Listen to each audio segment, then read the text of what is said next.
Hello everybody, Ace here, giving it to you straight with day 77 of the Video Log Challenge, and today I wanted to talk to you all about the living crucifixion, or in other words, the dark night of the soul. Now, I call it dark winter of the soul because it lasted 4 years. So a dark night of the soul, they say, oh, dark night, and time's relevant. Dark winter of the soul for 4 years. And I'm going to tell you a little bit about that story. I'm going to tell you kind of what I went through in those 4 years and what I kind of learned and why I call it a living crucifixion. So I was very aligned in 2016. I was 26, going on 27. I was on vacation. I went up north. I had been talking to a girl, and I decided to pursue her. I decided to date her. And within the first weekend of being with her, we had like a big argument, alcohol, of course. And she ended up blacking out and sleeping with some other guy on that same night. Any other time in the history of my life, I would have been like, fuck you, bitch, right? I would have been like, get out of town. But for whatever reason, I had been really aligned at that point. I've been doing yoga for the first time in my life. I've been getting into my breath work. I was starting to be able to actually meditate for the first time, and I had gained a lot of peace. I had gained a lot of tranquility. I felt like I had accessed my higher self. Everything came into alignment, and I started vibing. But as soon as I had this opportunity basically fall apart beneath me, and as soon as it began, I was left at a crossroads, and I was driving home from New York City that next morning, and I'm just freaking out. I couldn't believe it happened. But something inside of me kind of just felt innately, kind of told me that I needed to go through what I was about to go through, because I really did like her, and I back then I was still trying to save all the women I dated. So for me, I knew she had a rough childhood. I knew that she had some real deep shadow. We connected really well, but as soon as the alcohol started flowing, the viciousness came out, and then that triggered my viciousness, and then we would just butt heads. And it was from the very beginning, it was a power play. And for whatever reason, something inside told me that I needed to go through this. I still hadn't gotten over my first heartbreak when I was younger. I kind of just buried it down deep and used alcohol and distraction to kind of hide my true feelings about the situation, which was I was still in love with this girl. Eight years later, I was still in love with this girl. And so here comes an opportunity where I feel as strongly about this new woman as I did with that woman back then. And I said, you know what? I'm in a good place. I'm willing to look past what happened. Alcohol is a crazy drug, right? And I decided to try to forgive her and to move on. And man, that was not the best idea, but it was the necessary idea to take, because it started my dark winter of the soul. I mean, what we were just reflection points to one another. We both had this idea that our shit didn't stink, and then when we got together and alcohol started coming out, man, it was just like the most direct and egregious ways of speaking to one another, but it was all raw, and it was all true, and it was all real. And that tumultuous relationship lasted about 6 months. Moving into my ending my junior year of college, moving into my senior year of college, I was all fucked up in my head around fall of 2016, right? So I was getting ready to graduate college. I was looking at internships. I was trying to do all these things, and I'm losing my mind the whole time. Literally, from the most aligned I've ever been in my entire life to the most insane I've ever been in my entire life in a matter of 6 months. And that roller coaster just kept going. And over the next, yeah, I ended up having an identity crisis. I had to work through. I ended up not even talking to anybody or any woman in that type of manner for like 8 months after that. I just really started to go within myself. And after I graduated college, I went on this 2 week bender, basically. Like, I went and partied around the United States, because there's something inside of me that knew that my time to be young and dumb and fuck off and do all that, I knew it was coming to an end, not only because it was time, but because I really didn't want to live that life anymore. And so I ended up going to a 4-day bachelor party in Vegas, and I partied till I hated it. And then I came home and went into a deep depression because I had graduated college. I had started my second internship in accounting and absolutely hated it. And so all of a sudden I'm I graduated from one of the best business schools in the nation. I'm working for top 10 CPA firms. I'm starting businesses. I'm doing all this matrix stuff, and I'm still waking up without feeling any purpose. I'm still waking up feeling down. And by August of 2017, I no longer wanted to live anymore. And that was my story that kind of pushed me into the Marine Corps. And so 8.5 years later, and I'm feeling the same exact way I felt that got me to go on this crazy ass 8.5 year journey. And I'm right back where I started, and I had no clue what the fuck to do. I was so lost, especially because I didn't have God in my life at that point. I still was resisting bringing God back into my life, not because I didn't need him, not because I didn't want him, but because I was scared of what people would think if they hear me talking shit about God one time and all of a sudden now I'm this big God fanatic at the next. And so instead of actually doing what I needed to do for myself to heal, I decided to stay the course to protect my reputation and not ruffle feathers and not lose any friends.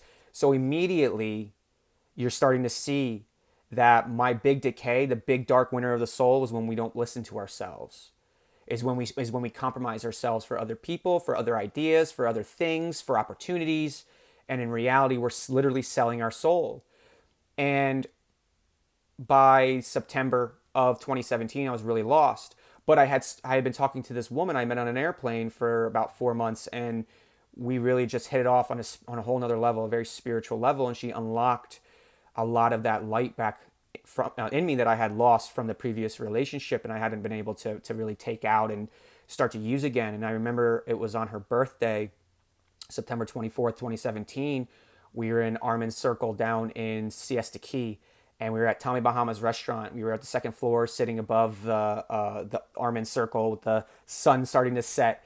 And it's her birthday, and I just got this channel. I just got this imbued. Before I even knew what channeling was, I got imbued with this idea because I realized earlier that summer that I wanted to travel the country talking to people and get paid to do it, because that's the only time I'm truly happy is when I'm speaking.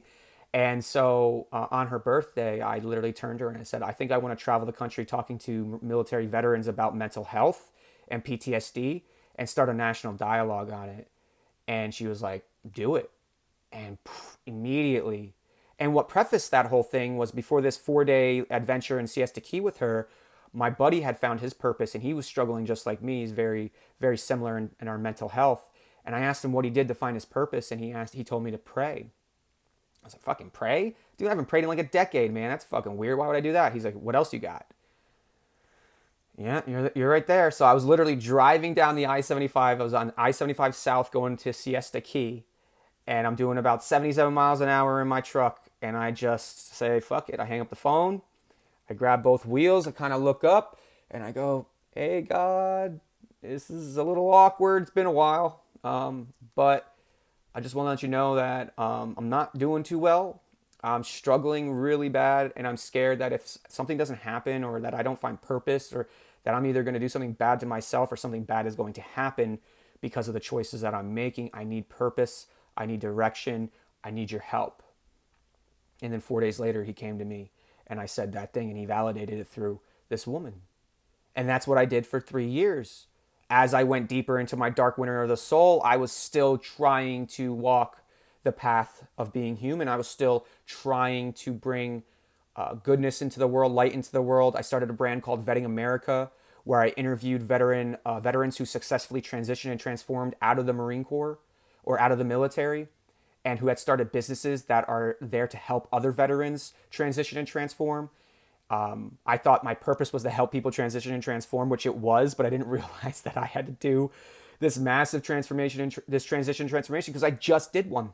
I got out of the military, and within 3 years, I had to do a whole nother transition and transformation because the person I had built was a house of cards based in ego. Ego wants, ego desires, ego needs, and he crumbled. And so when I ended up dating that girl, and then I crumbled again, truly, then God started putting the people and places in my path to help me grow. It felt like I was going further down, but as I sit here now, I was growing up. You know, I was decaying up in a way. I was shedding all of the old aspects of myself. And there were a couple times where God came to me and he said, hey, Adam, you know, you really need to stop drinking, because the drinking is what's cutting you off at the knees. Every time you get momentum, every time you get aligned, every time you feel good, You start drinking again because you think you can, and all of a sudden, depressed, anxious, eating the wrong foods, and then we're spiraling down, fall from grace. And so I kept falling from grace because I would stop drinking, then I would try it, then I would drink too much, and then I'd fall, and I was in this cycle. And it wasn't until I started seeking outside help, because part of what I did was podcasting. That's why I love making these videos. I did a video podcast called Vetting America, and I interviewed these people. And so it was therapeutic for me, and I was learning so much about different techniques and tools I could use in my own transition and transformation issues. But it wasn't until I realized I had gotten as far as I could without help, and then reached out to somebody, that it really opened up everything for me. And it was ironic because a couple more relationships failed, a couple other business opportunities failed, and by the end of 2018, I was just out of my mind. I didn't know what to do anymore. And I remember I went to the beach with my buddy. I take a couple days. We went to the beach, and I had been so miserable before that point. But all of a sudden, I'm at the beach, and I'm like, why can't I feel this good all the time? Why doesn't it feel like, why is my life not a vacation every single day? And then all of a sudden, that was kind of like that thought is what really got me to reach out for help. And I had interviewed one of my buddies. He's a Marine Corps veteran. He was a tow gunner who fought in Iraq, and then he got out and became an EMT firefighter, and then he became a psychologist. And I had interviewed him a couple times. We connected really well. He's very empathic, very spiritual. I believe he's an indigo child. And because of that, he was the first one I reached out to, the only one I would have reached out to. And I was the first psychologist I ever got was a Marine Corps veteran, combat veteran, who was an empath, and I believe an indigo child, maybe even a starseed. He's that beautiful of spirit. And he helped me immensely, because 2 weeks before one of the worst experiences of my life happened, it was when I started that therapy. And then around November of 2019, was it 2019? No, it was November 2018. My buddy killed himself, who was a Marine Corps veteran as well. And so I had been kind of in that place again where I'm having the suicidal ideations, and I'm freaking out, and I'm losing my mind, and I'm manic, and I'm all these things. And then my buddy, the one person we never thought would, he didn't send a text message, no calls. He said sent one message to two of my buddies, "I love you." And that was it. Everyone's like, "I love you too, man." This is what he said. It's who he was. And then one day, the day after Thanksgiving, all of a sudden I get a text message from my buddy Chris, and Michael killed himself. I immediately broke. Like, that was the next phase of my dark winter of my soul. My resurrection was, or what's it called? My crucifixion, in a way. I felt myself break into two in that moment when I read that text message. I've never experienced it like that. I've never heard sounds come out of me. It was an out-of-body experience. Like, the human aspect of me broke. The divine masculine broke. And that's what I had realized over the next 2 years as I've done all this healing, was that in that moment, it was such a traumatic, such a traumatic piece of knowledge, right? That my divine feminine and my divine masculine literally broke apart. And they were two floating parts of me now that had to learn how to coexist together. Forever, I would come together in harmony and be great, and then I'd come together in disharmony and be hell. Heaven, hell for 31 years, or for 29, 31 years, whatever. And all of a sudden now, my divine masculine is broken, crying uncontrollably. My divine feminine doesn't really know what to do because it's the first time they've been apart. And so she was just kind of like trying to console him. And then I'm back here as the observer, just going like, what the fuck is happening? Just wailing. It's like, it was wailing. I've never wailed before like that, and just a part of me was gone. And then I went to the funeral with 17 of my brothers, and they were all struggling at the same time as he was. And his name was Michael. And I truly believe that he was Archangel Michael's fragment. I believe that Archangel Michael had broken off a fragment and put it into Michael, my buddy Michael. Because I have a feeling like a lot of my soul family are the archangels, and I've served with men with the same names as archangels who were just these brilliant light, even in the military, even in the Marine Corps. My one buddy actually got out of the Marine Corps and went back in the Army. His name's Gabriel. And I believe that he is I believe his oversoul is Archangel Gabriel. I believe Michael was Archangel Michael. But just because an archangel plays those poker chips and puts a fragment into play doesn't mean that fragment is going to make it through that journey. That's the whole point. That's the whole point of free will. That's the whole point of playing the game of life, is it's risk and reward. You can lose parts of you. But I know now through my study that suicide, it's horrible for us that's here. But in reality, for the spirit will go back. It'll go through a little bit of a review, gain some more skills and knowledge, and then it'll come right back into another part, into another multiverse, right? To another universe of this same universe. It'll come back to go again through the life journey. Not the whole thing, come back to where like he made that choice and have a chance to now make it right. And eventually, if the soul's having too hard of a problem, then they could just take the soul to go into another form, another planet, and grow that way. But it's all love and it's all light. But at that time, I didn't have that. I knew God was existing. I knew I was coming into this spiritual place. But I didn't realize that it was going to take losing a brother and a part of me to break me to be able to remember who I am. And so I started working with my business partner, and she's a beautiful, beautiful spirit. She grew up in California before moving to Florida, and now she's been in Florida for a while. She's got an MBA, but she's just this brilliant spiritual mind and this light, and she really helped me unlock my divine feminine more, because I had repressed my divine feminine in the Marine Corps so much. I just pushed all that femininity down, all that truth, all that emotion and spirit. I just packed it down deep and then shoved alcohol on top of it. And so I was just in my divine masculine trauma for the entire time I was in the Marine Corps. And so in 2019, my divine masculine was broken. So I had to go through all that therapy, and I had to go through those things to heal the human aspect of me, the mental, physical qualities, the elements of me that have experienced this whole life and the trauma that it is, while unlocking my spirit. And so my business partner helped me unlock my spirit. We traveled the entire country. We did a bunch of amazing things. We worked on incredible projects. We manifested in real time, and it was beautiful.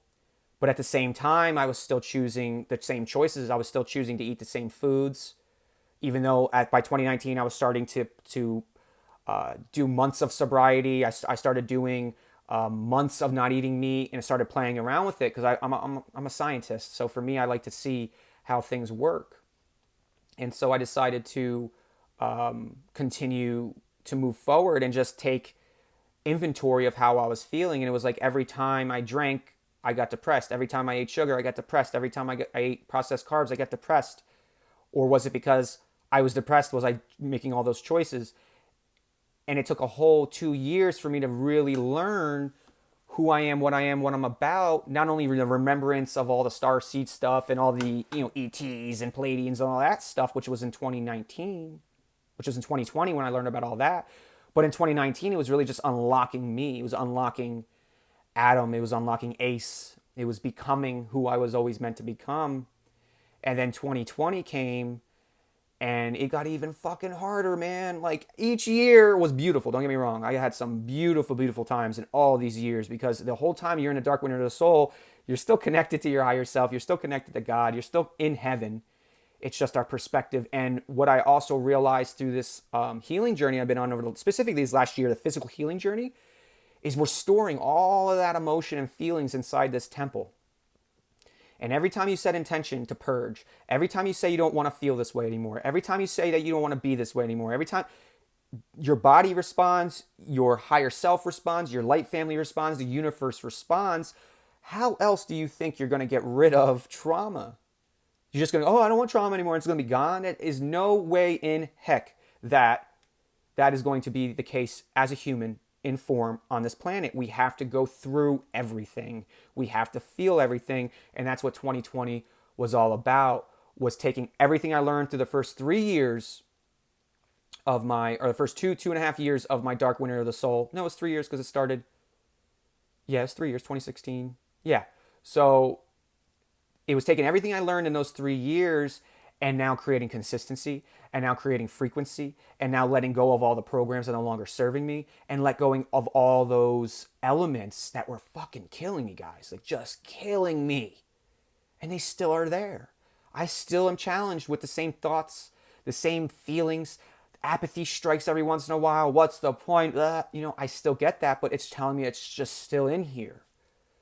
It's not just this life that we're purging we're purging with this crucifixion, this living crucifixion that is the dark winter of the soul, the dark night of the soul. We are literally shedding lifetimes, if not all the lifetimes that we've ever had, that accumulated all of that gunk inside of our DNA, all of that trauma, all of the programs, all of the BS that is absolutely not true about us. It's just not. And so I was able to walk through in 2020 and truly heal. I was able to dump 30 pounds of emotional toxicity alone. I was able to change my diet completely for the first time and stick to it. I cut out alcohol now 18 months. I stopped drinking in July of 2019. I just said that was enough. I stopped drinking in the beginning of 2019, and then I started drinking for 2 months around my birthday time like I usually do, because I usually feel really good by that point, and it's springtime. And again, by mid-June, I was already so depressed. From being on top of the world on like May 9th to being completely just hating everything by June 30th, I swear. And at that time, I am done with this. No more. And that's when I fully invested myself in my dark winter of my soul. I fully invested myself in that crucifixion. I accepted it. I ran with it. And I let it come to me. And because of that, I was able to heal. I was able to get to the point now where by October of 2020, I was able to start making these videos. Because in 2018, I had wrote a 100-day blog challenge. I did a 100-day blog challenge where I wrote blogs kind of like this, talking about being human more than talking about the spiritual stuff. And so it was like my halfway point through my dark night of the soul. I even stopped trying to drink then. But then I thought I could start drinking again. And then I went further deeper into the dark winter of the soul. So it's like, was I meant to stop drinking at those times? Or was I meant to stop drinking for a little bit, to start drinking for a little bit, to recognize some more things I needed to heal and then go deeper? Our process is our process. Your crucifixion is your crucifixion. Your salvation is your salvation. It's all choice. It's choice. It's a choice to jump on that. It's a choice to jump on the cross and crucify yourself, so you can kill all the parts that are killing you, so that you can ascend into the being that you always have been and are always meant to be in this life. To me, that is what the living crucifixion is. That is what the dark winter and dark night of the soul is. It is going through the 7 stages of ascension, which I'll make a video on that, or a couple videos on that. It's pretty interesting. From the etheric level, where do we go? Where do our spirits go when we're training for ascension? Who are we talking to? Who's our guides for each level? There's 7 levels, right? 7 days in a week, 7 sacred flames, 7 sacred rays. 7, very important, right? I'm going to make videos on all that. But in reality, we don't know any of that stuff that's going on, because we only really remember the dream state, which is this human reality.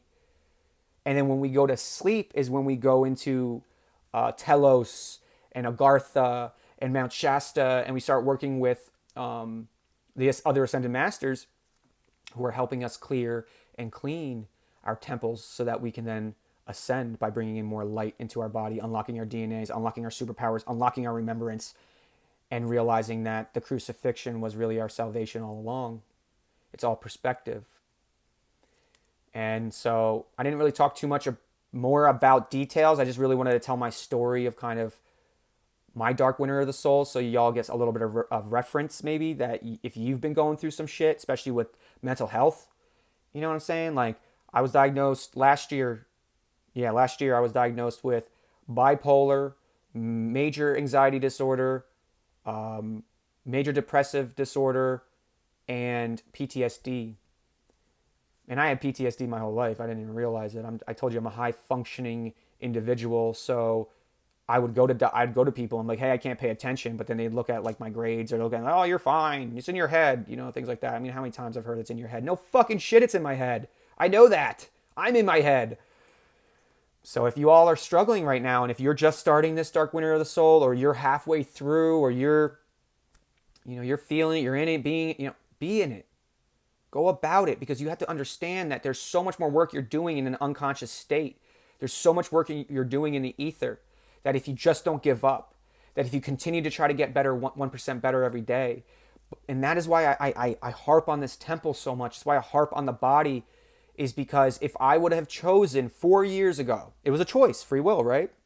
If I would have chosen 4 years ago to quit drinking alcohol, stop poisoning myself, continue breathing and meditating, doing all that, not chasing broken birds, if I would have made that choice, I would have been through that dark winter of the soul, or I may not even have to go through it. But in reality, the way I look at everything as a paradox is I needed to go through that. You have to go through this crucifixion, this living crucifixion, because you don't want to hold on to this shit anymore. It's not helping you. It's not helping me.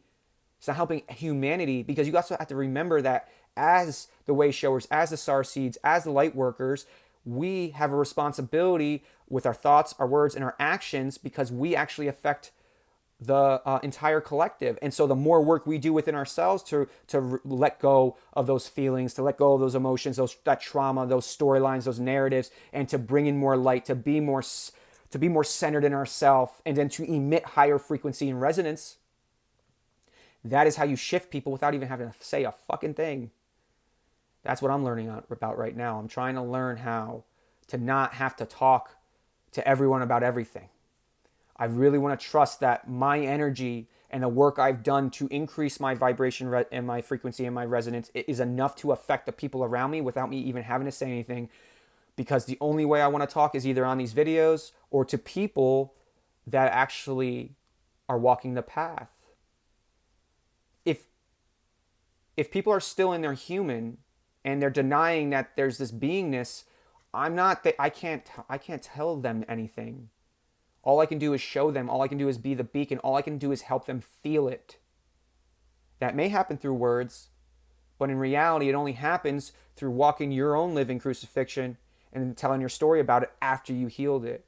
I tried to tell my story 2 years ago. I tried to tell my story a year ago when I did the Veteran Suicide Awareness Campaign. I did a month-long Veteran Suicide Awareness Campaign at the end of 2019, and it took everything from me. Because I still hadn't healed from my buddy killing himself. I still wasn't healed from my own mental and emotional trauma. And all I did was talk about suicide for a month, and it fucking broke me again. But again, it broke me to the point of breaking my will to do it on my own and to not reach out for help. Because right after that is when I went into that 5-day PTSD program. And then from there, everything changed. I really started to see what my path was, where I was going, and why I needed to heal, not just for me, but so that then I can go around and go, hey, have you tried this? Have you thought about this? I did this before. I had PTSD. I had bipolar. I had depression. This is what I did. I healed it. I drank dirt. I did hemisync. I've done psychedelic therapy. I went to behavioral cognitive therapy. I did accelerated resolution therapy. I went to PTSD programs. I've been to retreats. Walk your talk and fly your vision, right? So I'm really grateful for every single one of you. I'm grateful for all the dark winters of the souls you've been through. I'm grateful for you crucifying yourselves in the living kingdom so that you can then shed all the parts killing you to become who you were always meant to be, and to remember that you are an anointed member of the divine council, and you're here to shepherd humanity forward by showing them through conquering your own human stuff. Walk the human trauma so you can unlock the oasis in your soul. If you liked what you've seen and heard today, hit that like button. If you want to join the Army of Energy, hit that subscribe button. If you want to follow me on Instagram, at army_of_energy, at Army of Energy on Instagram. I'm on almost going on, I think, 8, 9, 10 weeks of dirt. Keeps getting better. I got my mom, my dad on it. They're feeling much better. They're getting more energy. It's helping them with their ascension symptoms and everything. As well as I got my donation links below if you want to support my channel. If anyone is looking to make videos like this as well, I have a video production company. I do these videos. I can do design. I can help you with intros, outros. If you just want some strategy, I'm here for you too. I really want to build this army of energy. I really want to help people unlock their throat chakra. Those people that have those beautiful hearts, those beautiful light that is meant to just really impact the world, but are still unconfident in themselves, are still scared. Let me help you unlock that throat chakra. Let me help take all of the worry and burdensome of creating content away from you so you can focus on being the truth. And if that's something that resonates with you and that's something that's interesting, hit me up on a comment. email me at damahwolf@gmail.com. Hit me up on Facebook. Hit me up on Instagram, and let's talk. Let's build this community together. I'm about it. I'm very grateful to you. I'm very proud of all of you. I hope you have a wonderful day. I hope you have an even better evening, and I will see you all at the same time tomorrow. Take care and goodbye.